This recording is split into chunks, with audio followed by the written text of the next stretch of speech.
You know, it's been about 25 years since Malcolm Gladwell's The Tipping Point came out. It gave us this really hopeful idea, right? That little things could spark these big positive changes. But what happens when those exact same tools get turned against us? Well, that's what we're digging into today. Think of it as a forensic investigation into social epidemics, inspired by Gladwell's own recent return to his most famous work. Our whole investigation really kicks off with this one quote. It's from David Sackler, that Sackler family, the owners of Purdue Pharma.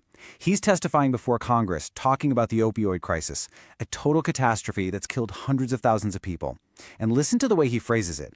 Has also been associated with. See that? It's so passive. It's like this whole tragedy just happened, all by itself. And right there, that's the mystery we're going to unravel. How can you have this huge gap between the unbelievable damage that was done and the language being used to talk about it? It makes it sound like some kind of story that just spiraled out of control that nobody could possibly understand. But you know what? That's not what happened at all. Okay, so to really see the active, deliberate choices hiding behind that passive language, we need the right tools for the job. We're going to use 3 forensic tools. Think of them as 3 hidden forces that actually shape all social contagions. And once you understand them, you see a really crucial truth. Epidemics are not random. In fact, they can be engineered. All right, tool number 1 is something called the Overstory. The best way to think about it is like a cultural canopy hanging over a community. It's that powerful, unwritten story a place tells itself. It's all the assumptions and beliefs that quietly guide how everyone acts. It's the thing that defines what feels normal, what's okay, and even what you think is possible. And here's a perfect example of an overstory in action. Take a look at this. Back in 2003, Medicare spending per person in Miami was just off the charts, almost 4 times higher than in other big Florida cities. So what was going on? Well, Miami had this unique history, right? Drug money, collapsed institutions, just this culture of brazen corruption. It all created an overstory where massive, totally in-your-face fraud just felt normal. The unwritten rule in Miami was basically anything goes. Okay, on to our second tool. And when I say super spreaders, I want you to think way beyond just diseases. This applies to everything. Crime waves, fashion trends, the spread of new ideas, you name it. In any social epidemic, it turns out a tiny, tiny fraction of people are doing almost the work. The whole thing is driven by the extraordinary actions of a very exceptional few. Think about the LA bank robbery epidemic in the 90s. The whole city felt like it was completely out of control. But here's the thing. It wasn't some mass movement. It was a reign of mayhem driven by just a handful of people. In fact, get this. That number, 175, that's how many bank robberies were masterminded by just 2 guys. 2! Casper and Sea-Dog. They weren't just robbing banks. They were the epidemic super spreaders. And that brings us to our third and final tool, group proportions. The idea is actually pretty simple. The specific mix of people in any group has a huge impact on how that group behaves. And what's wild is that research shows there's often this kind of magic number, a tipping point. When one part of the group hits somewhere between 25 and 33%, a third basically, the dynamic of the entire group can just flip, suddenly and completely. Okay, so now we have our 3 forensic tools, the overstory, super spreaders, and group proportions. Let's go back to where we started, the Sacklers and the opioid crisis. Because now, with this new framework, we can really start to dissect exactly how this tragedy was put together, piece by painful piece. First up, the overstory. So, way back in the 1930s, there was this guy in California, Paul Madden, who set up a system using triplicate prescriptions. It basically made every single opioid prescription a very public act. This created what you could call a Madden overstory, a deep-seated culture of caution.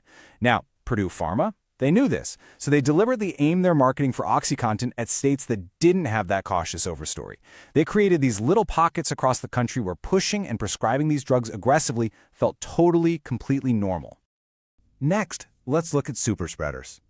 Purdue's whole strategy, and they were getting advice from the consulting firm McKinsey, was built on one incredibly simple insight. This epidemic was totally asymmetrical. A tiny, tiny fraction of doctors, they call them the Supercore, were writing way more prescriptions than everybody else combined. So what did Purdue do? They focused their entire sales force on winning over this one tiny but incredibly influential group. And now for our third tool, group proportions. And this is where things take a really dark turn. So in 2010, Purdue is facing a ton of pressure, right? So they do something that on the surface seems like the right thing to do. They reformulate OxyContin to make the pills abuse-resistant. You couldn't crush them up and snort them anymore. But this one act, which seems so responsible, actually triggered a catastrophic shift in the whole epidemic. See, the new formula didn't stop addiction. It just changed the proportions of the user group. People who couldn't abuse OxyContin anymore didn't just quit. No, they switched to street drugs. This dramatically jacked up the proportion of users who were dependent on heroin and, this is the most devastating part, synthetic fentanyl. In one move, the epidemic went from being a problem with regulated, traceable pills to a far, far deadlier and completely uncontrolled one. So, let's pull all this together. Our forensic investigation is coming to an end, and the picture that's emerged? Well, it's clear, it's powerful, and honestly, it's deeply unsettling. Let's go all the way back to the beginning. Back to that one phrase, that passive, detached, has also been associated with. That quote sounds completely different now, doesn't it? It's the language of somebody trying to pretend a hurricane just appeared out of thin air. Because the truth is, this epidemic was anything but a passive event. It didn't just happen. It was a contagious social fire, and its course and its shape were deliberately, actively altered. It was engineered. Think about the active choices. They found states with a vulnerable overstory and just flooded them with marketing. They identified and targeted a few thousand superspreader doctors to do all the heavy lifting. And then, when their hand was forced, their fix to the product catastrophically shifted the group proportions, pushing thousands of people toward drugs that were infinitely more lethal. Every single one of these hidden forces was actively and deliberately manipulated. And this is the dark side, the revenge of the tipping point. It shows how the very same tools we could use to build a better world can just as easily be used against us. And that leaves us with one last and kind of chilling question. Now that we know the rules, now that we understand these forensic tools, the overstory, superspreaders, and group proportions, you have to wonder, who else is out there, quietly playing by these rules and engineering the world we live in? All right, that's a wrap on today's summary. Thanks for listening. If this book summary sparked your curiosity or gave you new insights, don't forget to like, subscribe, and hit the bell so you won't miss our next summary. Keep reading, keep growing, and see you in the next one.